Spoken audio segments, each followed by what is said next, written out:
Hey guys, welcome to the Last Call Whiskey Podcast. I'm Jeremy. I'm Travis. Hey, it's Sean.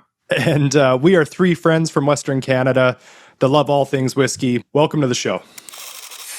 On today's podcast, we'll be tasting the Ardnahoe Bholsa, Ardbeg Eureka, and Laphroaig Lore Cask Strength, their latest Cairdeas release. So three dudes starting a whiskey podcast. You're probably wondering, why another whiskey podcast? Why are we doing this? What's the point? Why did we decide to go ahead with Last Call?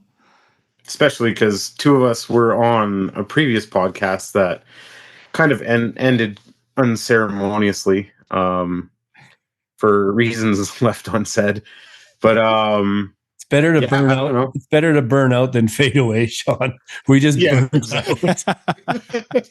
We were recording podcast episodes into our 70s where people hated us. We just stopped completely. It wasn't a burnout. It was like extinguish the flame with a fucking water hose. Trav with his fireman hose, just put it out. Well, I think the three of us were sitting around. I think it was on like another tasting after on a Zoom call. We were meeting and we were chatting about just kind of like a podcast for the Canadian whiskey community. Yeah. But we didn't want to call it a Canadian whiskey podcast because then people would think we're just drinking Wisers and Crown Royal, which is not what we're doing. But it's for people in Canada that drink whiskey that may or may not be Canadian whiskey. Yeah. And I mean, exactly. I just wanted an excuse to have something locked in the calendar once a month to sit down and have a whiskey with you guys. Yeah, it's like the old podcast. If worst case scenario, if nobody listens, the grand bare minimum existence of this podcast will just be the three of us drinking whiskey by ourselves, and that's totally going to be fine with us. 100%. Exactly. It's a success already. Like we're good. Yeah. I think it's actually, we came up with the idea when we were Zooming about the Canada cask release. I think we had a Zoom to talk about that, kind of iron it out, and then it was just an idea that we had and said, yeah, let's run with it. So 6 months later, we finally narrowed it down, and here we are. Well, we needed a tech guy, and his computer just froze, so we got the tech guy. Yeah. And then we needed the whiskey procurement guy, and that's Sean Kincaid. That's what you do. And then I'm the fruit fly guy. I got all the fruit flies, and that's what I'm contributing to this episode. Yo, I have two. Yeah. We're for people for everyone. We already we're up to 6 fruit flies killed prior to recording, so we're going to keep a tracker going. But yeah, we all thought there's something missing in the Canadian whiskey scene in terms of a podcast that talks about stuff relevant to Canadian whiskey drinkers. Also a podcast that reviews actual whiskeys available like right now and not we're going to try our best not to review like the crazy hard to get stuff, mind you. And these ones today are limited-ish editions, but they're not the hardest whiskeys you'll ever find. Like we're not doing Springbank local barley reviews just to rub it in people's face, you know? So I just think it's kind of going to be a fun way to connect with people across the country. And like I said, worst case scenario, just have 3 drams after our kids go to bed. 100%. And the coolest part about this being about whiskeys available in Canada, kind of an idea that we also had is, we are going to be drinking some cool stuff. Like you said, stuff that's available, but we're also going to give the people listening and watching on YouTube a chance to maybe not sip along with us, but to enjoy these whiskeys as well. Should we just talk about how that's going to work? Yeah. The next bullet point is, how will the samples work? Yeah. Perfect. So yeah, we partnered with a store locally to us that does ship across Canada. So these will be available to people across Canada. We'd sip and talk about 3 whiskeys per episode, And to make it feasible, every second episode, Whiskey Drop will put together a sample pack of the 6 whiskeys from the previous 2 episodes. And then they will have them on their website. Anybody can sign up, buy one. You can go back on YouTube and watch the episode and drink the whiskeys, or you can just drink them on your own. But it's also a way for, people that may not have the chance to buy these themselves, that if they want to try it or don't want to, fork out money for limited editions or whatever, that they can still try it and sip the whiskeys that we're trying. So it's nobody else really does this to this extent. There are Patreon clubs where they do sample shares and stuff, but this is a direct from a store to the consumers, takes it out of our hands from doing it. And Whiskey Drop's an amazing partner to do it with. They're behind it 100%. Yeah. And it's what I think is super cool. So we said we're going to be drinking hopefully stuff that people can find, but maybe sometimes by the time they listen to the episode, maybe they are sold out, but at the very least, they'll maybe be able to get a sample pack. And I think for the first couple episodes, there's just going to be like 18 to 20 sample packs. But if it turns into something that people are really enjoying, then I'm pretty sure we'll find a way, or Whiskey Drop will find a way to increase that volume. So when we first started doing this, we were trying to figure out how to make it so that we didn't have to buy every single bottle of whiskey because it does start to get expensive. Then I was just like, well, Sean buys them all anyway, so he can just send us. Sorry, Sean. And but this really ties in the community aspect. And I mean, we're giving our reviews on them, our thoughts on them. I mean, I don't think it's anything groundbreaking, but if the 3 of us are sitting around and we're saying we didn't really like something, or something was a little bit weird or different, I think people would listen to that and say, okay, maybe watch out for that one. Or if we all love it, maybe people will source that whiskey out. Like I think there's one tonight that people, after even myself, might source a bottle. So yeah. I second that. Yeah, it's I like the format. I like that there's the opportunity to purchase a sample kit of what we've been drinking.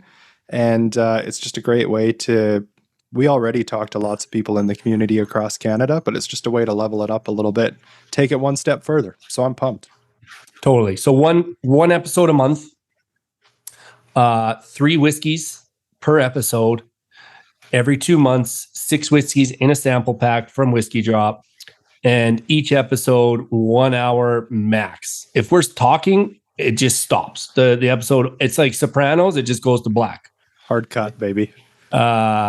Which would be it would be like a divide. Some people be like, that's the best podcast ending ever. And then other people will be like, that's the worst way to end a podcast episode. We'll find out. We'll find out. Will find out. So sorry, go ahead. No, you go ahead, Sean. I was just going to say, like, other than the 3 whiskeys a month, we'll be talking about whiskey news, events that are happening across Canada that we know about. So if you know of something local to you and you want to give it a shout out, send us an email, send us a Facebook or X. I don't use that, but Instagram's probably the best way. Instagram's the best, probably, yeah. But yeah, people tried to reach out to us on X. I don't even know what would they. I don't. Did you actually just suggest X? How? None of us have accounts. I'm not even on it. Yeah, I have it. I couldn't tell you what my username is though. So why are you telling people to reach out? You're like, yeah, reach out to me on Snapchat. You don't have Snapchat. You don't have Twitter. Why would you tell people that? I have Snapchat. Come on. He was sending me snaps from my kids. Still, it's just you can see it. He was in the zone. He just blacked out and kept going. It was unreal. What did they say on the radio? What did they say on the radio? Just let him do his thing. YouTube, X, Spotify. Wait a second. MySpace. That's what I was thinking. Yeah. Anyways, Instagram. Instagram. I don't think we're gonna have an email. I guess you could comment on YouTube, but yeah, Instagram's our space. That's where we really dominate. Yeah. Like I said, you have an event or anything that you want us to shout out, by all means, we're totally up for shouting out events across Canada. Obviously, we tend to find out what's happening in Alberta mostly, but we do have people in Ontario and Quebec and West Coast, obviously with Jeremy. So yeah, just let us know. We'll mention anything coming up. Then we also have a really cool segment. Obviously, anybody that tuned into the Lost in Translation podcast, we're guest heavy. We tried to interview people from all over the whiskey world. Again, we're going to try to focus mostly on the Canadian whiskey scene, but we have a segment called Cask Me Anything, and it's literally a 5-minute tops rapid fire questions with people that we bring on. They're going to be on for 5 minutes. Just ask them questions that are burning that we have for them. Can I throw in that, judging by how long this intro is taking us, we might have to go with 10 minutes for casting anything. I mean, I don't know if 5 minutes is going to. We'll workshop it. 5 minutes, we might get our first question out of Sean, and then the guest introduce them and then let them go. We kick the guest off before he gets to answer Sean. Thanks for your time. We just talk about them. They don't even open their mouth. Yeah. I just got another one, Trav. Right there we go. Oh, Jared's at 3. Sean, you better pick up your fruit fly game here. Bring in some rotten bananas or something in here. So yeah, cast me anything, people across the Canadian whiskey scene, maybe some outsiders, and then we do the reviews, and then we just kind of wrap things up. It's going to be a neat and tidy podcast. I know sometimes on the old pod we would just talk and drink for hours, and I don't think anyone made it past that first hour. So no, I did. Hour's a good limit. Yeah. All right. So first thing we're gonna do is just some whiskey news and topics, some upcoming events. We need a name for this segment too. I think we threw a bunch around, but we need something catchy and fun. You don't like whiskey news? I don't know. It sounds like something like on Mark Gillespie's podcast, like on whiskey, like, and now for your whiskey news. It's just too professional. He's a pro. He's a pro's pro, but that's not us. We're not professional. That's true. Okay, we'll let's brainstorm that a little bit, but maybe while we're thinking about it, let's actually talk about some whiskey news. We're popping the bung on some whiskey news. It's not going to work, Sean. No, it's not going to work. It was a solid effort, but if anyone has any ideas, reach out to Sean on MySpace and let him know, and we'll pick one. Instant messenger. We had just last week. We hosted. We think Canada's biggest ever Irish whiskey tasting. Probably 70 people across the country. Listening to 2 very tired men from Ireland, one who slept through the first portion of the event. No names. I loved that. And so that event happened. That was cool. If there's been a bigger event, Irish whiskey wise in Canada, someone send. Just don't. Never mind. There's no more MySpace jokes here. Someone send us a message and let us know. 70 people drinking Irish whiskey all at once, I think was pretty cool. But cool. As we were in the tasting, there was someone in the room, and it made me think of something we should probably talk about. But Caitlin Quinn was in the room. Yes. And this is a Canadian news story because, Jerry, you should talk about this. You know this company and Caitlin better than I do.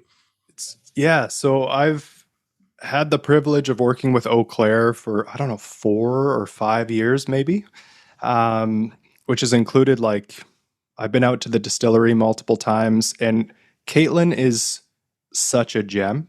I adore her. I always love when I get to see her. And she is a gem, but also when you start talking to her about whiskey, and she knows what she's talking about, and she's making some really great whiskey. But where the news piece comes in is Caitlin is actually no longer at Eau Claire Distillery. Which has there been a public anything about that? I don't believe so. I think I haven't seen it. Is this a breaking news segment? it might be. I'm trying to be careful about what exactly I say actually on it, but it's as just like a bird's eye view. My understanding is ownership started to make a number of changes that didn't align with a bunch of their core team, and Caitlin found some work elsewhere, and it actually led a bit of a mass exodus there. So I think there's some huge changes coming at Eau Claire, which will be interesting to see as they start releasing. I mean, Caitlin's worked on a lot of the whiskey they'll be releasing the next few years anyway, but yeah, it's going to be interesting to see what happens there. And man, as far as I'm concerned, like Caitlin was Eau Claire Distillery, if that makes sense. Like, she was the face and she was the brains in terms of the whiskey making. So she was, a lot of times the master distiller is kind of like behind the scenes, but she wasn't. She was attending all the events, and we had her at Jams for Fams last year, and she stole the show with her presentation. So I mean,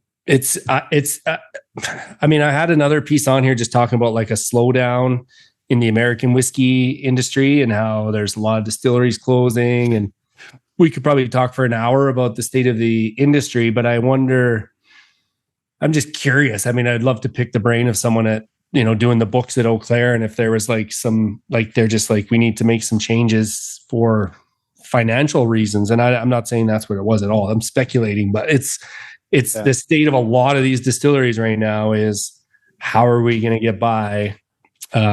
People aren't drinking as much whiskey right now. Totally. I think you're probably bang on. I think it's not just Eau Claire, it's the whole industry, especially when you're like a craft producer and all of a sudden not as many people are buying. You have to, as a business owner, you have to start thinking about that stuff if you want to stay alive. So I don't know the ins and outs of what exactly happened at Eau Claire, but yeah, I think you probably are not far off there, Trav. Are we allowed to, I mean, her email is her new employer, but has she made it public where she's working now? I don't want to get in trouble here. Should we call her live? I thought I saw an Instagram. The first ever Ask Me Anything done by phone. Do you want to ask her? I don't know. Let's just leave it till next episode. That'll be breaking news part 2. That sounds good. That sounds good. I'm pretty sure it's got to be. I don't think it's a secret, but I don't want to. I guess we don't want to start off this podcast by ruining somebody's career or something. Anyways, reputation. I don't want to be harsh on Eau Claire because I have no idea what was behind it. I know we all love Caitlin and we all love the whiskey she was making, and I think they were really just starting to hit kind of their prime with the age of their casks, and like what she poured at Jams for Fams blew people away. They were like, this is fantastic. But it's an Alberta distillery and it's an Alberta craft distillery, and I want them to do well. I do, but totally. This has me a little bit concerned. Yeah. And I would say their anniversary release with the Spinola Bodega PX cask, that's like one of my all-time favorite Canadian whiskeys. Love that whiskey. Yeah. And that's the stuff in the barrels just finally, like we used to talk about in Colorado, like 6-7 years is when it kind of really, and like Eau Claire stuff was just kind of coming to that time when you're like, oh, this is getting really good. So we'll see where it all goes. Yeah. We can go to the other side of the country for the next topic, and it's more of a self-promotional thing, but LCBO, which is the largest private, I don't know if I think their largest single booze alcohol purchaser in the world. Correct. That is correct. Yeah. And we've been working at PWS Imports for several years with the work of the good Sir Elliot out in Ontario, Single Malt Mac. And we just we just launched the single malt, the 2 stacks double barrel single malt. And we are also launching, and I think it just launched as well. It's hard to keep track of when they actually get on shelves. But the double Irish cream liqueur in a can, best Irish cream liqueur in the world. I mean, it's the best one that exists, period. It's Yeah. good. I'm biased. You guys are less biased. Maybe not. I think we're all biased, but it's amazing. Anyone you pour it for loves it. Yeah, totally. Listen, I did 11 cream liqueurs in a blind tasting with Buddy, and both of us, we picked our top 5, and both of us picked the 2 stacks number 1. The other 4 in our top 5 were completely different from each other, but we both picked the 2 stacks as number 1. So, yeah. It's and I don't recommend 11 cream liqueurs blind in one sitting to anybody. Yeah, what did that do to your guts? Especially if you're lactose intolerant. Yeah, exactly. That's what I'm thinking. Those are the cans, anyways. They're coming a 4-pack, and it's launching in Ontario, or it has launched, and super cool. And then the last product is the Fruit Drops 3-pack cans, which are just about to hit shelves as part of their seasonal thing.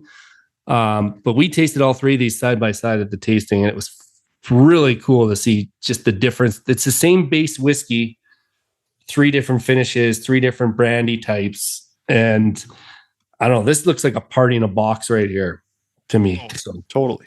It's awesome. It comes with a lid. They're all good. Well, and they come with a lid. So if you don't want to drink 100 mils, you just put the little lid back on. So yeah, LCBO 2 stacks, super cool for an Irish, still small Irish company. And Cologne Gloria is also going in. Oh, nice. It's already in. It's a coffee liqueur, not a coffee cream liqueur, but a coffee liqueur. And Sean, I don't know, it's freaking ridiculous. It's really good. It's unreal too. I remember when I got sent the samples of it, and I opened it, and I was like, what is this? This is unreal. Like, I would drink that instead of coffee, but in the morning I'll add it to my coffee, and it's perfect. Yeah, it's Ireland's smallest distillery, Cologne, is in LCBO, which is just super freaking cool, and just good people doing good things. So it's exciting times for those companies, exciting times for us, and for people in Ontario. If you see them on shelves, please just grab them and try them. I mean, you guys have had a lot of the same products for a long time, so try something new. Give us a little love. Yeah, exactly. Hey, while we're talking about Ontario, whiskey news, like, what happened with the whole Doug Ford thing? Because I've seen some videos, but I didn't like really fully look into like what's most of the time I see Doug Ford stuff, I'm just like, he's just being Doug Ford. Well, that's like Crown Royal is like the number 1 selling whiskey in the world, right? Or Canadian whiskey. Canadian whiskey, yeah. Yeah, like it's number 1. Did they not? I think Crown Royal, probably as part of the whole tariff situation, they moved a bottling warehouse from where was it, Manitoba or? No, it was from it was Ontario. Sorry, he's from Ontario. I'm an idiot. Yeah. Yeah, basically what it was is instead of bottling it in Canada and shipping bottles to the US, because of the tariffs, they now truck it to the US and bottle it in the US. It's still made in Canada. It's only the US distribution that is the plant's moving, or it's switching to the US. Anything sold outside of the US and all across Canada, it's still done exactly the same way, all in Canada. And it's just a money thing, which, I mean, Diageo owns them, do they not? Yeah. I mean, there's so many jokes here. Yeah. you could make. There's so many jokes where you're like, I mean, I think it's not even funny to make the jokes because there's so many easy jokes. I think the pouring out of the bottle just doesn't, like, they're still making it in Canada. This, you know what it reminds me of? is when remember they used to ship all the sherry from Spain to Scotland in the actual casks. Yeah. And they would like send them over, and then the Scottish would use the casks to make, and then they just started shipping them over in like gigantic tubs and bottling. It's not quite the same thing, but it's kind of in my mind a similar situation where they just changed the way they did things, probably to save money. Right. Yeah, when it comes down to it, it was a financial decision. They're obviously saving money by doing it, the corporation.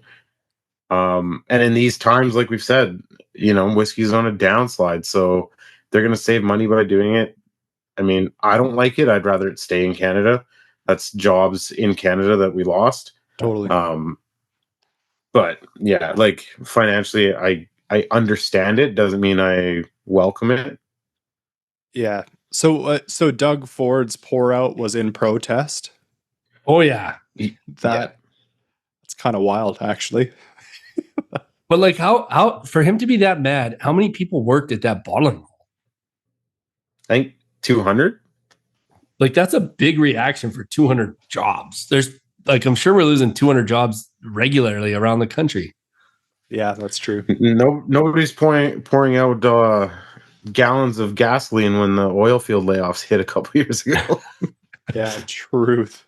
I don't. Anyways, that ties into tariffs and stuff. Like Alberta is now allowed to bring American products back into the province. Ontario, I believe, still no. BC still no. BC still no in government stores. Yeah. So I can still go to a private store and they're like, we'll still sell it. And they're full of American products still. You go into BCL, nothing. But people are flat out drinking less American booze. It's not even just, it doesn't matter what the government, like people are drinking less American 100%. American whiskey. So it's the governments are doing their thing. But even in Alberta, I've talked to stores and they're like, oh yeah, no, sales are definitely down. Yeah. Honestly, I don't think I've drank a single American whiskey since March. No. So are you protesting? I guess in my own little way. Yeah. I mean, not that I bought a lot of American whiskey. I'm just not drinking it. that whole shelf is just dead to me right now. I was going to say the only protest that would be felt in the whiskey world was if you stopped drinking Irish, and I actually feel that would affect the industry. Yeah, 100%. You not drinking bourbon is affecting absolutely nobody. No, like the percentage of business they are losing is such a tiny number. But Sean, I appreciate your protest. Yeah, me too, dude. Yeah, I'm not good for you. Not here to knock you, but if Ireland ever pisses you off, they're gonna suffer. That's a whole other deal. No, it was weird. Like when I went to BC and visited my dad in July, he took me up to the biggest store in Kamloops and we walked around a bit, and he just like pointed out like this entire shelf was American products, and now it's stocked with Canadian spirits of other kinds, like a bunch of liqueurs and stuff. And he's like, we never carried these before, but they brought them in and they filled the shelves where the American products were. And yeah, I would say since the tariffs came into play, I have directed probably at least 50 people locally that have reached out. They're like, hey, I'm a bourbon guy, but I don't want to buy bourbon right now. What's Canadian that I could drink? And I've directed people to like good Canadian alternatives to a bourbon. We have a great place locally here, Mainland Whiskey. And the owner, distiller, he's awesome guy. And he's a bourbon guy. Like he loves US whiskey. So he makes all of his whiskey in that kind of style. Like that's everything he puts behind it. And man, I went to their tasting room and I just sat at the bar and he poured me stuff to sample, and he's making some good stuff, like properly good stuff. So that's been an exciting part in Canadian whiskey, I think, to all of the tariffs. And the flip side of it is we're seeing support for some distilleries and craft producers that weren't getting the support before. And I don't know. I think that's a good thing. I want to see these guys do well. Just maybe not Eau Claire. Maybe not Eau Claire. They're not making a bourbon. They don't have like a bourbon alternative. No, they're like single malts. All right. We got to end that segment because we're going to run out of time before we even sip a fucking whiskey here. So Cast Me Anything is where we would be right now, but we have no guests.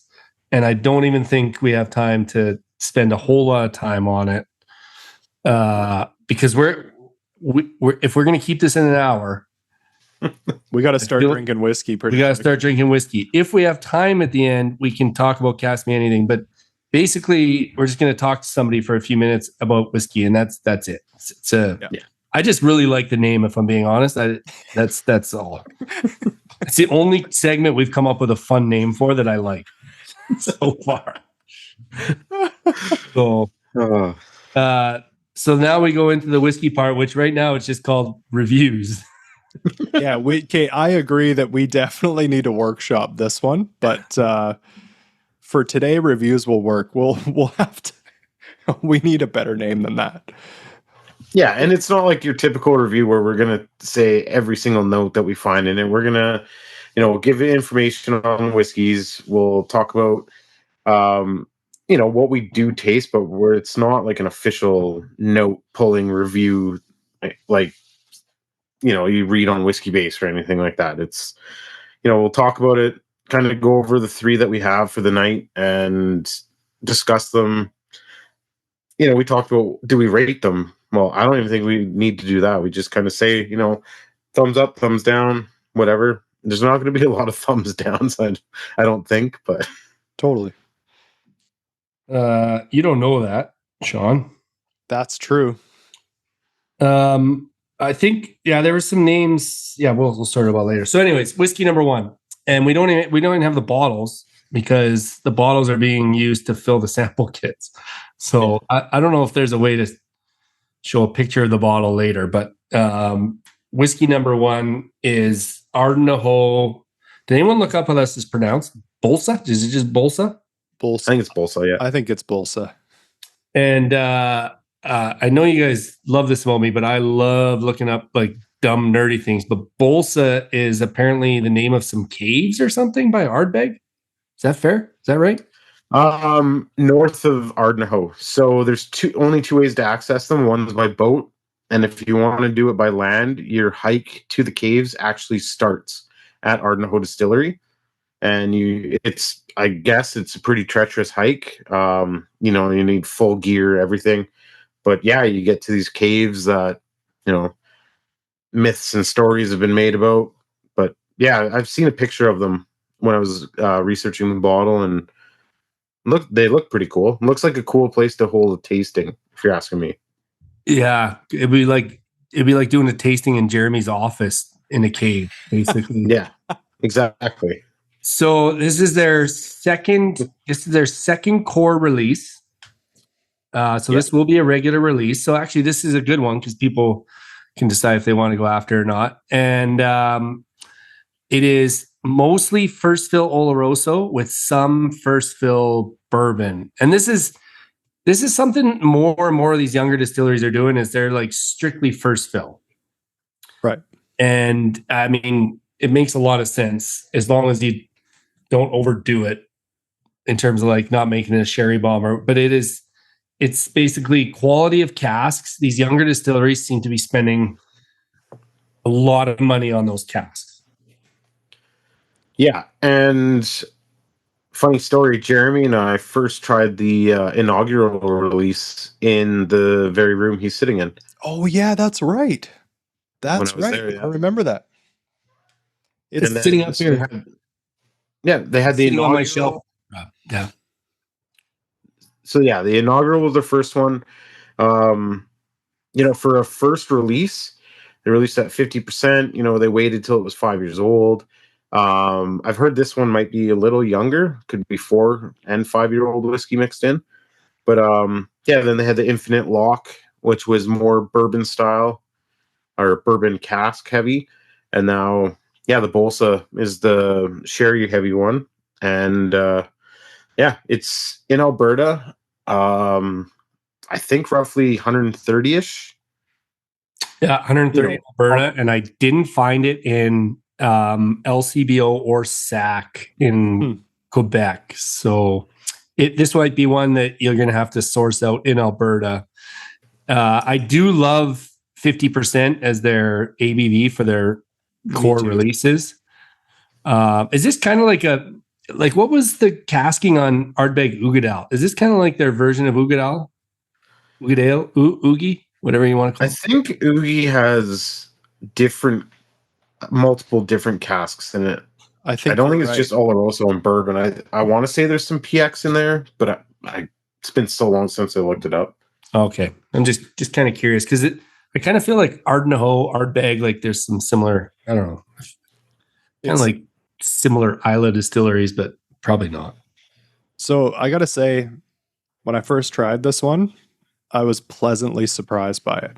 And I enjoy tasting younger whiskeys because I like being able to spot potential early on, right? So if you're tasting something that's like 4 or 5 years old and you're like, damn, that's actually pretty decent, then I think it gives some good foreshadowing to, man, unless they really mess this up in 10 years, it's going to be pretty awesome. And even that inaugural release, that was the exact same thing that we both said that night was this has the potential to be something really good. It's good on its own already. Yeah, it's got some sherry for sure. Ardnahoe opened in 2018. So this is 7 years max. Right. I got to say, for 7 years, I'm not. And again, I think because these younger distilleries are doing things so that they can release younger whiskey earlier, like 7 years here is very different than like what, like, I don't know, Glen Keith Distillery was putting out at 7 years, 70 years ago. You know what I mean? It's just, it's the apples and oranges. So these distilleries are making good whiskeys at a young age, and I don't even really consider 7-8 years young anymore, even in Scotland, to be honest. Totally. Yeah, totally. I agree with you. 150 even like, 8-10 years ago, if you told me that we'd say that 7-8 years isn't young anymore, like that was preposterous a decade ago. Now it's like there's a ton of stuff out there 7 to 10 years old. Yeah, I mean, and honestly, some of these Ardbeg releases, do we even know if the whiskeys are older than 7 in some of those, right? Like 100%. Yeah. And that's not a knock on there. It's just more, these distilleries are doing a better job of producing this stuff. And this, when I tasted these the first time, I did them blind. I have a way of doing it now where I don't need people to pour them blind for me. I got like this little trick. So I did them blind by myself. And I'll pat on the back. What's the trick? It's top secret information here. You'll have to ask me on Cask Me Anything sometime. Okay, sounds good. Put it in the archives. I could not pick this out originally as like the youngest. Like I would have been like, oh, it paired up. And like, I don't know about you guys, when I tasted these three, and we'll talk about the other two, this one didn't stand out as like, oh, this is the newest distillery or anything. It fit right in with this 3-pack. Yeah, I completely agree. Yeah, I have zero complaints about this whiskey, actually. I think we're going to see some really cool things from them down the road. And if this is where we're starting out with them, second core release, is it only their second core release? Second core release. Yeah. Like, man, they're headed in a good direction. Well, like, I think they're making, I looked it up, 600,000 liters a year, but they can make up to 1 million. Okay. So they're not coming out of the gates making, tons and tons, and like 600,000 is a very low amount for a distillery in Scotland. So it's basically a craft style distillery. And that's probably why we're getting it in Alberta and they're not getting it so far in LCBO or SAC, is because it's just not a big enough, there's Hunter Lang started this, which is not Douglas Lang. Douglas Lang is the Big Pete Lang. Yeah. Hunter Lang is like old malt cask. So a different member of the Lang family. But still, it's another one of these independent ballers that started a distillery and seemed to be like doing a good job. Worm tubs too, Sean. I was just looking at that you said that you put worm tubs in the notes, and I was like, that's pretty cool. You don't see a lot of new distilleries putting worm tubs in. No, I will stand by the fact that worm tubs make better whiskey. So I'm just going to stick with it. Well, this is a good whiskey. Okay, so overall, what are you guys? Your thumbs up, thumbs I was just going to say, on the nose for me, I get a lot more of the sherry. And then when I drink it, it's the peat comes through. Yeah. On that, it's obviously sherry influenced peat, but the peat's stronger on the palate than it is on the nose. Yeah, that's fair and extremely well balanced. Very well balanced. It says, I'll just quickly rip through on the website: red fruits, walnuts, orange zest, and peat smoke on the nose, raisins, dates, and ripe plums on the palate. Yeah, I'm just not getting like those deep sherry notes for me. And that's okay. For me, it's like it's a very well balanced whiskey where the sherry isn't overpowering anything. Yeah, I agree. It's it's more a fresh sherry oloroso than it is that library books and tobaccos. More a little bit of leather, but like fresh leather and more berries than it is raisins and figs. Totally agree. $130. I actually think I would. I think I would. That's probably a good way of reviewing these whiskeys. Is like, would you buy it with your own money? I think I would source one of these out. I think I would. It like purely like when you're talking about potential and everything. When I taste a whiskey like this, I'm like, oh man, it'd be kind of cool to have one of these on my shelf. And then as future stuff is coming out, being able to look back at it. Like I've done that with like Bimber. The first Bimber I had, I was like, this is freaking cool. And threw one on my shelf. And then my father-in-law was over. I was like, get me any Bimber you can. And he came back with some. And it's cool to do that comparison and look at it. But man, I think I would. $130. How much is Ardbeg Eureka now? And we're not saying this is like new Eureka, not old school Eureka. How much is Ardbeg Eureka now? It's probably I'm looking it up right now. It's got to be 120. I have a bottle here. It's more than that here for sure. Yeah, I'm going Alberta pricing, but I'm going to do this side by side with the Bholsa at the end because I'm like, in my mind, it's kind of like in that same kind of realm for me. New Oogie, not old Oogie. Yeah. That's so you can find it in Alberta for as low as like 110, and then some places, it's 120, 130. So a little bit less than Balsa, which maybe isn't. But Oogie's not the same as he used to be. So yeah, El Civio 175. Oh, there you go. Yeah, so that would be closer. I was thinking, I'm like, I think the last time I got one here for a tasting in BC, it was like nearing the 200. Yeah. Anyways, let's go back. I'm gonna give that I think I would buy. Yeah, I think I would buy that too. Think I would buy. Yeah. That's our review. We're making this up on the go. I think I would buy. I think I would buy. All right, let's go. Sean, you get to start. You get to introduce this one because I'm pretty sure there's some people that are waiting to hear you talk about this one. All right. So second whiskey. First of all, all three whiskeys tonight are current releases from Isla Distilleries.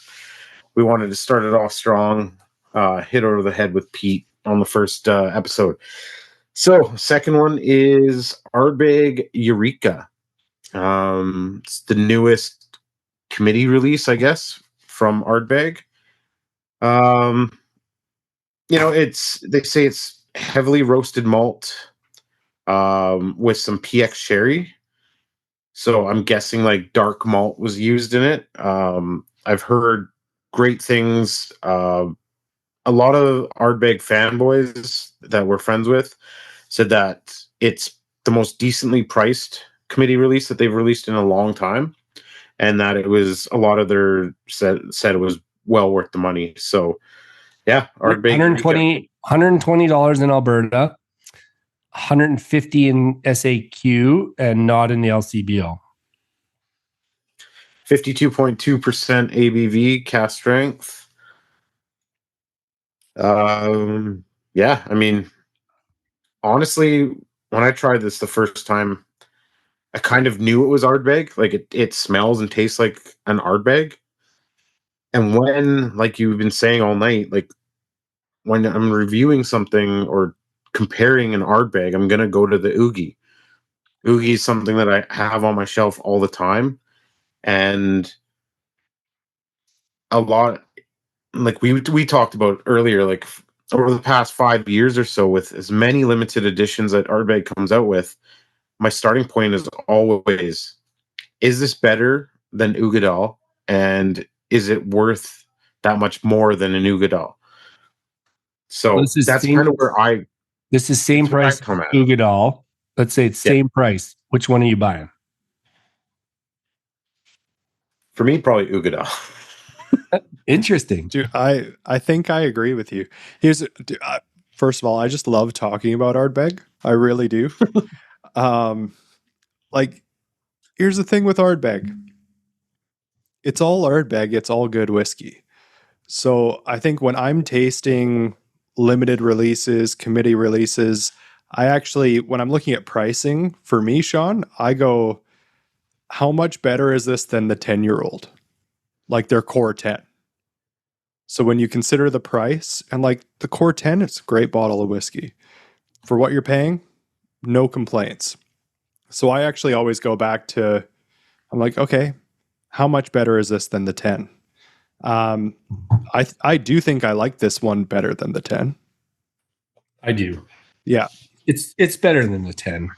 It's funny because the Ugadal and the 10-year-old are the only Ardbegs I have on my shelf right now. You're always talking, Sean, about like, ooh, what'd they do this time? Like they, came up with some. So they did this heavily roasted malt, which, sure enough, that's fine. Fair enough. But this was the part I like. 100 Ardbeg fans were sent 5 samples, and they helped pick the samples that ended up going into this release. Did you know that? That's actually pretty I heard that story. It's pretty cool. Yeah. Also, sherry influence. I know we got a lot of people that'll be listening that love sherry. Where are we putting this one in terms of sherry influence out of the 3? Because I'm having a hard time figuring it out. It's a weird whiskey to me in a good way. There's definitely sherry there. To me, I find that the roasted malt actually comes through more than the sherry does. Especially on the nose. Yeah, I get like the like coffee grinds, a bit of dark chocolate, like a mocha almost. I find that comes through, and like the sherry hits me like right at the end on kind of like the side palates. Do you want to hear the review from the distillery on this? Or sorry, the notes? Always. Full and fruity on the nose with cherry and juicy red apple. I don't get juicy red apple. There's nothing juice. Like for me, that's like almost like anyways. Caramel infused coffee grounds. There you go, Sean. And cocoa powder are softened with a retained smoke. Initially of heather bonfire and hand-rolled sweet tobacco leaves. There are some herbal notes like cedar and fennel present in the background, with dark chocolate and walnut oil comes through, and more smoke with water emerges through the sweeter fruits. It's like walking alongside a road that's been freshly tarred. I don't know about that last line either. It's typical Ardbeg, but it's not at the same time, if that makes any sense. Yeah. It's a tribute to 25 years of the Ardbeg committee, which I'd be curious how much money they've pulled in over 25 years of the Ardbeg committee. Right. That committee's done all right for them. They could have deeply charred the cask and released it and called it a 25-year anniversary for the 17th time. Mm-hmm. I gotta say, for this one, for me, I poured these samples a couple hours before we started tonight. I didn't do that the first time, and I'm enjoying this one a lot more than my first time around with it. I actually poured mine way before this time too, and I agree. And I think it's what Sean was saying. Like, I feel like that dark roasted malt is coming out more than it was the first time I tried these, because those were like I cracked those bottles and poured them directly into sample bottles for you guys, and then twisted the lid. So probably not a lot of breathing time. I'm hunting my fifth fruit fly right now, just if you know what I'm looking at. I've had one zipping around too. But I'm gonna say this. I think I enjoyed the Bholsa more than Eureka. That's where I'm at right now between the two. Now that we're doing these, like I think I like the Bholsa more. It's just so I think that's fair. I think there's something about the Balsa that's more exciting. Right? You're like, oh, this is their second release. It's like actually super good. Ardbeg, we see how many releases a year. Some of them were like, it's Ardbeg, they're all good, but I probably won't buy this one type thing. And Ardnahoe has it, because it's the second core release, it has a bit of that like wow factor and excitement to it. Do you think like we should be buying bottles of this Balsa and tucking them away, knowing what early editions of Oogie are worth now? Like, is this? I was wondering that actually. This isn't like I read my mind whiskey speculation podcast, but I'm just like, how many of us wish we tucked away old Oogie now? Is Balsa going to be mercilessly watered? Yeah. Is Balsa going to be like a watered down worse version in 20 years? And we're going to be like, oh, you remember when we tasted on the podcast, man? That Balsa was so goddamn good. Balsa sucks. It's for 4 times more expensive. $400 a bottle now. You get it for $130. Back in the day, it was cheap. Like that could be us. You can't even buy Crown Royal for $130 now. Yeah. We're dumping Balsa on the podcast. This Balsa's no good anymore. They don't even bother me.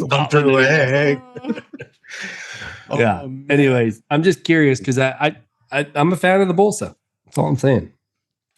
I will say though, like, yes, I don't buy a lot of Ardbeg limited editions, but we are friends with a lot of people that do. Mm-hmm. And I've been lucky enough to get to try a lot of them.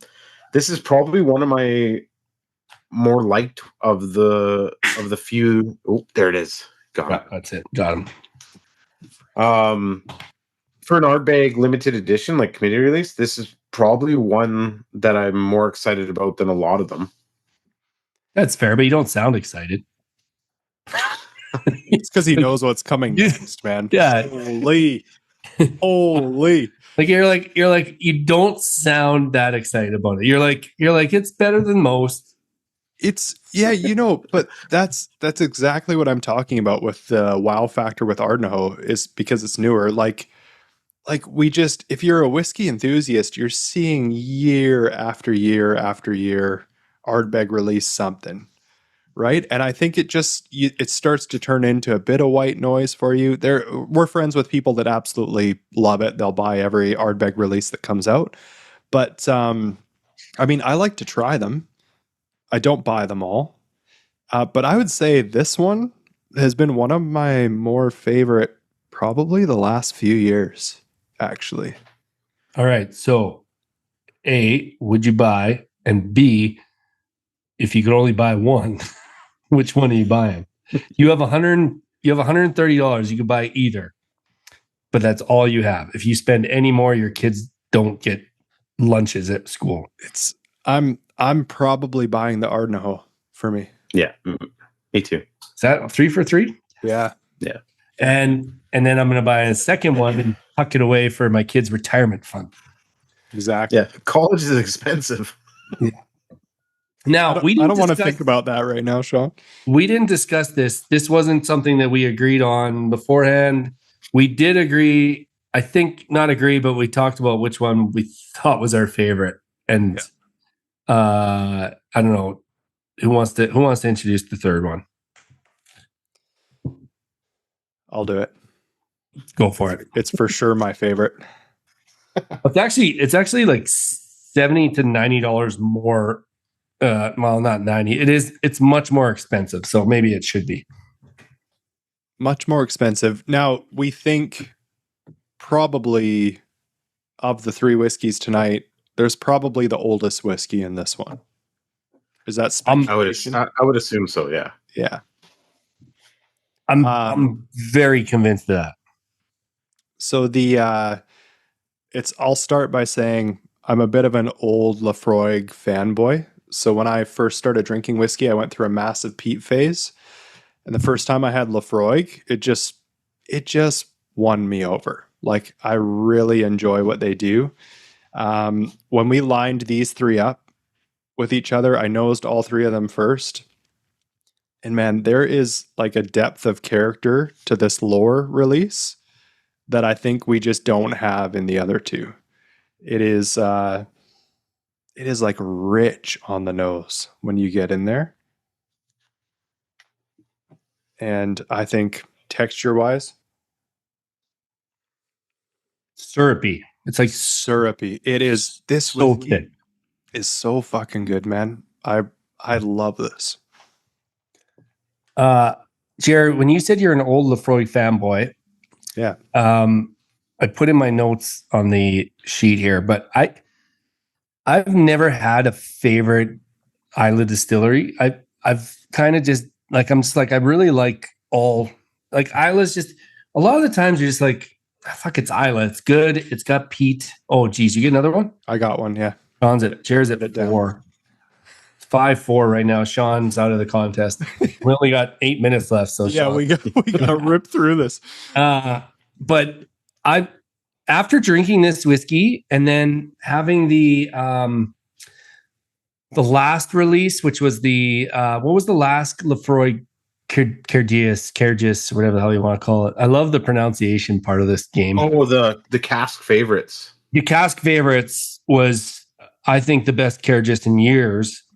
And so I'm now that they're putting out these special releases more often, and I think Laphroaig is my favorite Isla distillery. And I know Sean's is Kilchoman, and that's great, and they're great too. I think Laphroaig is my favorite Isla distillery. I'm just gonna say it. They never go wrong in my mind. Well, like, judging by bottles that I've bought, like other than Kilchoman, I've bought more Laphroaig than any other Isla distillery. There you go. So there you go. And I remember when I first started getting into peat, like I even bought the Select, thinking like, oh, it's the cheapest one, I'll get into it. And then right away, everybody's like, no, go get the quarter cask. It's like $5 more. So I immediately went and got that, and I was blown away. And then obviously, like the standard 10 is, along that lines. Then you get the Cairdeas, and if you want to talk about annual release done right, like they knock it out of the park. 100%. A couple of years ago, they did the Warehouse one, and I know a lot of people, it's maybe their least favorite. To me, it was Laphroaig dressed up going to the ball, like Cinderella's date. It was elegant. It was refined. It was a side of Laphroaig you don't get, and I loved it. And then last year, the cask favorites, blending some of the past favorite Cairdeas releases, the Triple Wood, the PX. It was, and then this one, like the Laphroaig Lore. I remember when I got the actual Lore, it was on sale for like $130, and then the prices just shot up. And at some place it was like $220, $225, $250. And I was like, man, that's steep. It's such a good whiskey, but it's steep.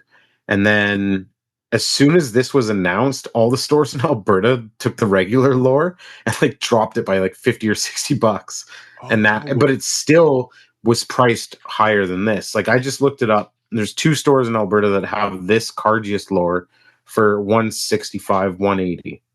So, that's a buy twice. Yeah, that's $40 above the other two. It's a no-brainer. It's almost a shame to compare these three together. You have one of the youngest distillery. You have Ardbeg that does 100 releases a year, and then you take Lore, and it's just Lore was always known as like their release that had the oldest whiskey in it, and they're using multiple casks, and it's rich, it's syrupy, it's bold, and it's cask strength. Did you mention like the casks that they put into this? So basically, it's the exact same cask usage as Lore, but at cask strength. So what was Lore? Was Lore 48%? Yeah. So this is bourbon. There's bourbon. It's 5 casks all blended together. Obviously, there's more, but 5 types of casks: bourbon, European oak, Oloroso, and quarter casks. I think I just listed 4. That's only 4. I missed one in there. There's 5 casks, you guys. Two. The quarter cask, obviously, probably bringing like that youthful element into there. But this, guys, this is as good as an Islay whiskey as I've had in a long time. I completely agree, man. I could sit with a bottle of this. Oh man. Yeah. Wait, so what's the price point on this one? So it's 2 something. Well, Sean just said he saw it on sale somewhere already. Not on sale. It was so $165 sold out. So who knows if that's the real price? Don't name other stores. We only have one sponsor, so don't name the store. I know. Yeah. No, I'm not. I have 200 to 220 in Alberta, and it's 200 in the LCBO, which is I think I'm going to say it right now. Let's just say 200. Okay. 200. Yeah. Absolutely, I'm going to try and grab a bottle of this. It's not a might buy, or it's absolutely buy. It's 200 for this is to me all day long. I've spent $200 on whiskey much worse than this. We all have. Yeah. Spent $500 on whiskey. And like one thing about the Cairdeas releases, like this is probably the most expensive we've seen one. I think you're pronouncing it wrong, Sean. It's Cairdeas. Cairdeas. But for the longest time, every year it was 125, 125, 130. Obviously crept up a little bit in this one, closer to 200 for sure. But they've maintained that price for their annual limited edition release that's always at cask strength and always something different. It's never, extra charred casks. I think next year's Ardbeg release needs to be extra charred malt in extra charred casks. With extra gravity. Yeah, with extra triple gravity. And an extra shot into space. They're good at marketing. We can't even knock them for that. Like they're good at it. Before we wrap this up, and we have to create our next Ardbeg release. All right, here it is. I'm gonna go with quintuple fermentation, worm tubs and shell and tube condensers. They're gonna use both. Yeah. They're gonna do a hybrid, and they're gonna mature it in a cask that used to hold medical grade cough syrup. That's the release. Sean, what's yours? What's it going to be called? It's called Ardbeg Hospital. Hospital.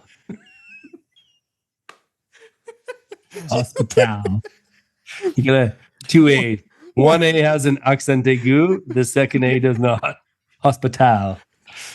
How are we supposed to follow that up? We're not going to come up with. You have to put your Ardbeg marketing department at. Oh my god! No, you don't. No, okay, Sean's got mine. Has triple depth grooves in 6 different types of rum casks from 6 different countries. The heads are going to be sent into space and then reattached to the casks.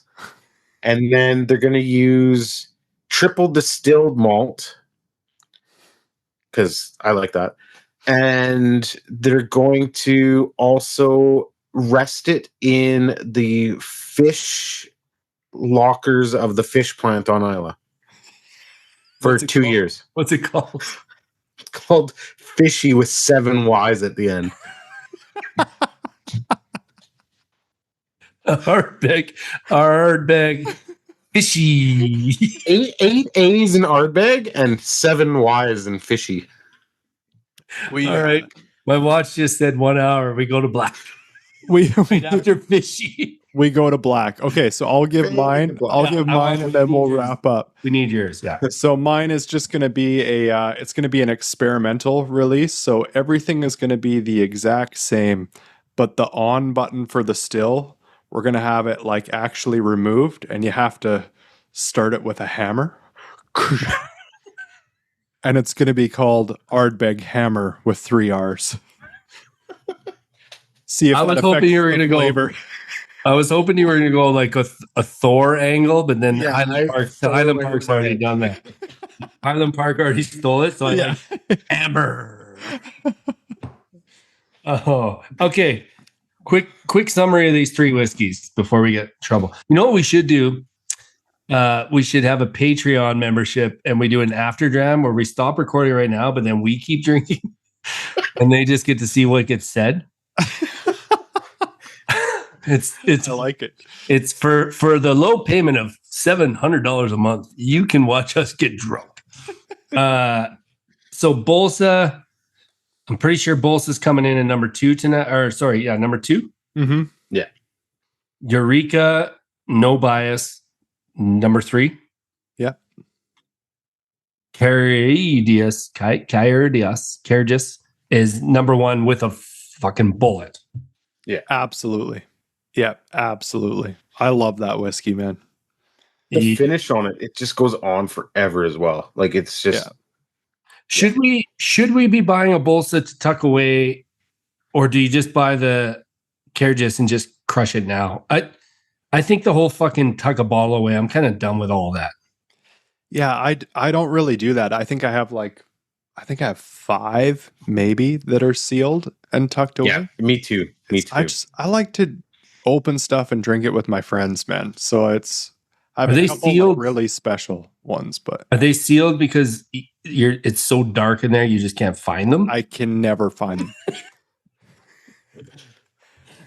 I didn't think we were gonna get into that, but yeah, it's actually an issue. I need to install some lighting in here. You need some light.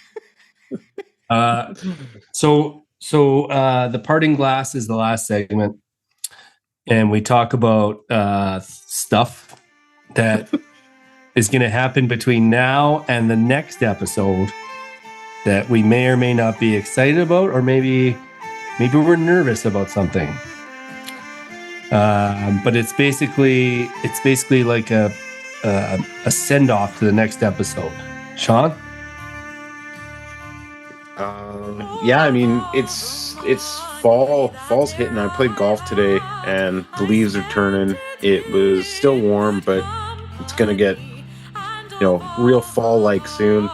So yeah, I'm definitely digging into a lot of more sherry and peat nowadays, and yeah, I'm excited for the next episode. We kind of know what we're gonna be drinking for it. It kind of fits that theme. But yeah, hoping that I'll still be golfing by the next episode, a month from now.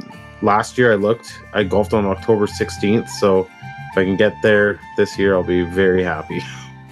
Other than that, it's just kids sports, little bit of work, and more kids sports.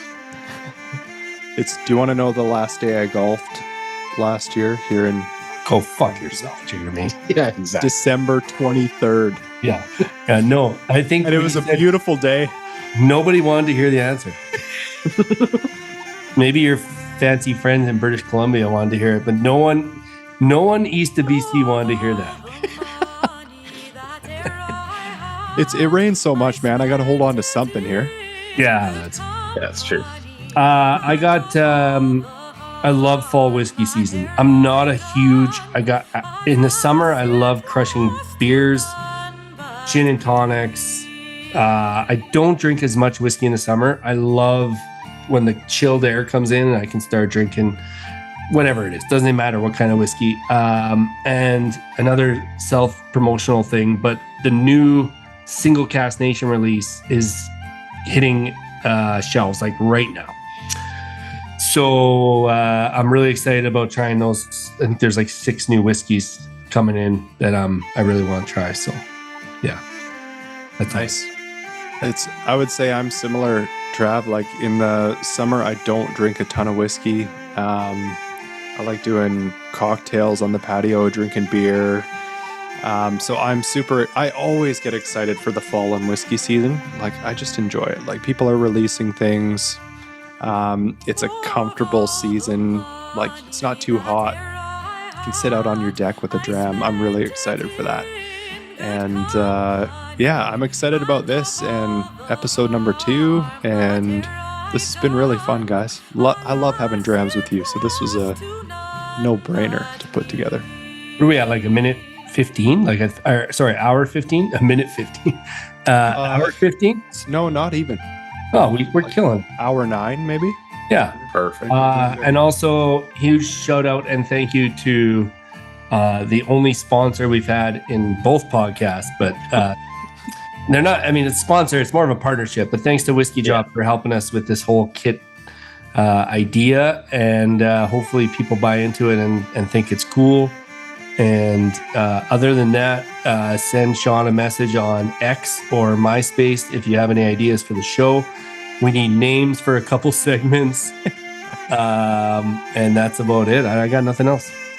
I can't wait for people to start buying these kits, and then they can tell us how we all pick the wrong whiskeys and their order's different. And I love that. Love it. That's the best part about it is I honestly, like, I'm not being facetious or anything. Like, I love when people want to discuss whiskey and, you know, tell me what they love. You know, if we all love the same thing, I say it all the time, if we like the same thing, it would be very boring and very expensive. So I love having discussions about it. Yeah, no, this was a good episode to kick it off on. Can I also just say that Jeremy and I won the fruit fly battle. 5, but Sean just used the biggest word of the episode and facetious. So Sean, congratulations. You didn't kill any fruit flies, but you used a big word, and I'm proud of you. We both are. Okay, thank you guys so much. Thanks for tuning in for this episode. We will see you next month. Cheers, guys. Cheers. The Last Call Whiskey Podcast is sponsored by Whiskey Drop Canada. Don't forget that every 2 episodes, you'll be able to order a kit through Whiskey Drop where you can taste through all of the whiskeys that we taste on this podcast. And special thanks to our friends Really Jiggered for the use of their recording of Parting Glass in this episode. We'll see you guys next time.